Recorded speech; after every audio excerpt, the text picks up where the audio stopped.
University of Texas at Austin students went back to class in person today, as did those at Texas State University and Austin Community College. And that has us wondering, how has this pandemic learning landscape really affected dropout rates and graduations? KXAN's Nabil Remadna takes a closer look at the numbers.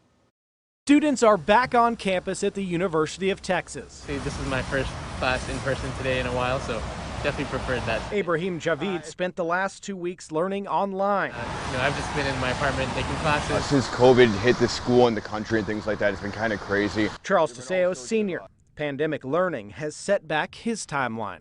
It's been a little nerve-wracking for me. I'm going to graduate a semester later than I anticipated. We have seen certainly some delays with students. Brian Dixon, Vice Provost of Enrollment Management at UT, says they still expect graduation numbers to remain stable. So everything is tracking, just as we would expect. So we don't see any sort of major problems or concerns there at this particular moment. Since 2010, graduation rates for fourth year, fifth year, and sixth year graduates have steadily increased. In 2021, 72% of students on a 4-year plan graduated on time. Despite COVID-19 setbacks, UT graduation rates are absolutely on the rise. But it might be too soon to tell the full impact. So if we're looking at a 6-year graduation rate, right, like we have to go 6 years back in time, right, which we haven't seen enough of that yet to be able to say, what is that impact going to be over that period of time? One indicator might be enrollment, which dropped in 2020 to about 50,400, but then rebounded to almost 52,000 in 2021. For Teseo, he says the setbacks have only set him up for success in the future. I think that these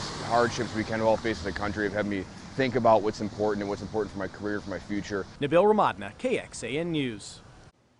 UT Austin does monitor year-to-year retention rates, which looks at how many students drop out or stick with UT Austin. First-year undergraduate retention rates have remained above 95% from 2018 to 2020.